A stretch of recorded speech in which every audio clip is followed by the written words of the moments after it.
During South Africa's dry season, it's a rare thing for the rains to show up unannounced.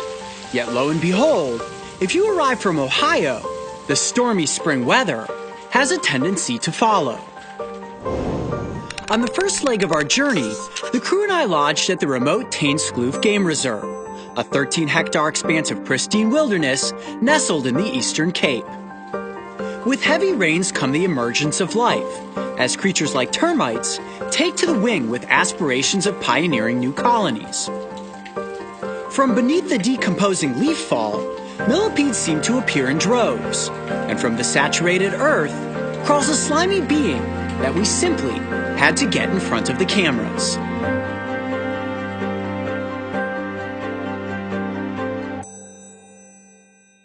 Okay, you good? Yep. Come here, check this out.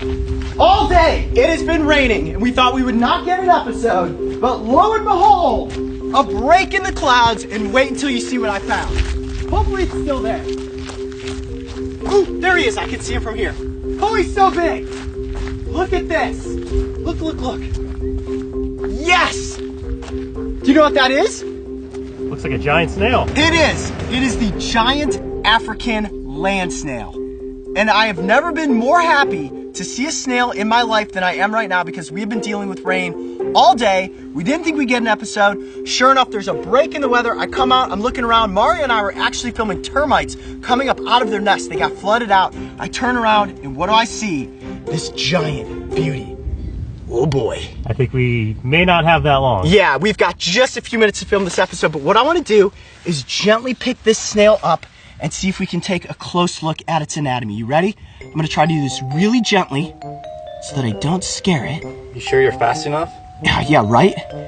One speedy little mollusk. It didn't go into its shell. Nope, that's because I was incredibly gentle with it. It does not feel scared right now.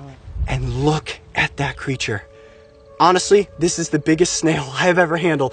Now, similar to slugs, they have a very interesting design to their body. Now, separate from slugs, obviously they're carrying their house on their back, which you can see that shell right there. Such a cool looking shell. Go ahead and zoom in on that. Look at that unique design, almost like the stripes of a tiger. And it's got that conical shape. It looks like it's kind of nubbed off at the end. Sometimes they are pointy at the end. Ooh, and he is just latched onto me right now. Now, most of the time you think of snails as being a creature that as soon as it's disturbed, it will suck its body into its shell to stay protected. And of course, if I was trying to eat the snail, that's what it would do. But in this instance, because I picked it up gently and placed it on my hand, it feels completely comfortable. Let's look at the face of this animal. It's got those very distinct eye stalks. And as we know, these creatures do not have good eyesight, but what they can do is sense light in the environment. Now, just underneath the front of those two little stalks, it has a scratchy radula. Ooh, and I can feel it on my finger right there. And what they do is they move that across the environment. These are like little environmental vacuum cleaners, moving about, cleaning up all of the dead debris. Whether it's decomposing plants or even animal matter, it's fair game for these snails. Man, we've been seeing their shells, but this is the first one we've actually seen. Well, what's interesting is that when it rains, it's pretty much the only time you're gonna see a creature like this come out. Right now it is overcast and it is very wet. Look at this soil. This is mud that we are dealing with, which is the perfect time, covered in it now, for an animal like this to come out and move about. If you were to put your hand upside down, would it stick? Huh, good question, let's find out.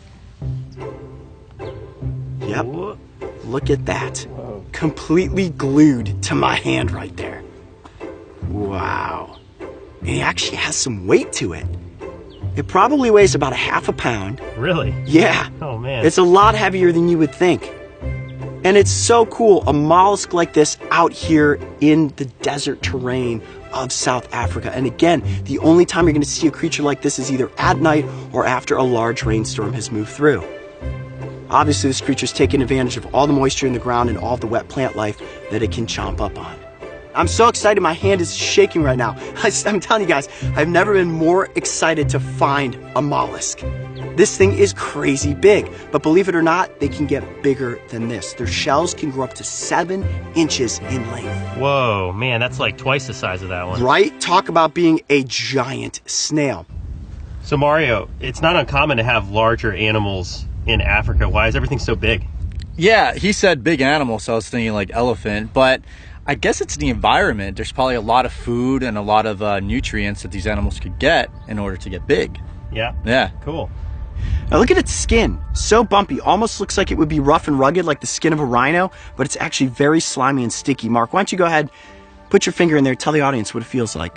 Oh, wow. It's not rough at all. No, slimy, isn't it? It's not even bumpy. It's like gooey. Like a booger. Like a big, gushy booger.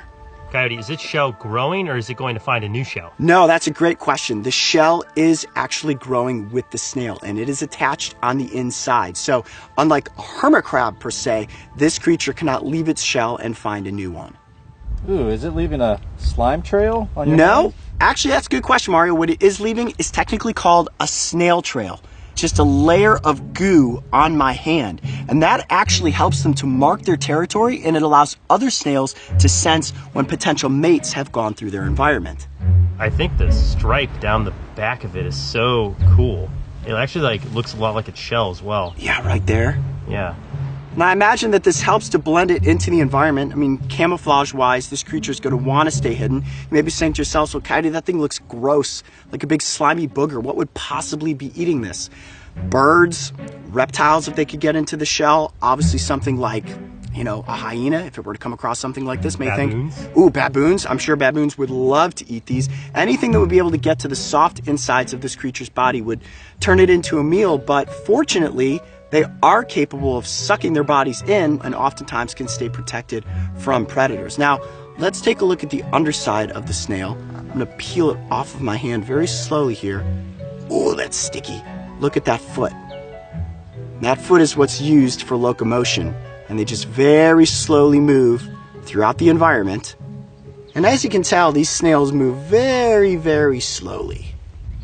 Such a cool primordial creature.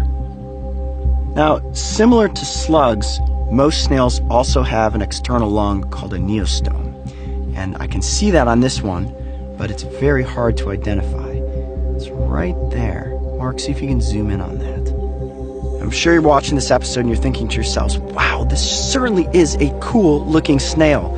But unfortunately, these creatures are invasive in many areas and they are detrimental to agricultural crops. They reproduce very easily, and once you have thousands of these out there, they can quickly wipe out an entire crop. So, Coyote, could you eat this snail?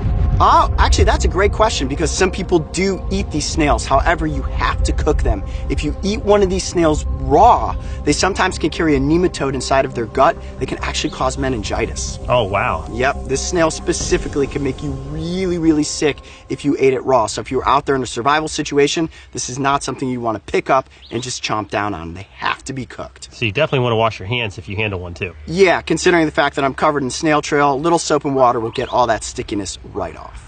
Well, I'll tell you what, on a day filled with rain, when we didn't think an episode was going to be possible, we have a break in the weather and managed to find the giant African snail. I'm Coyote.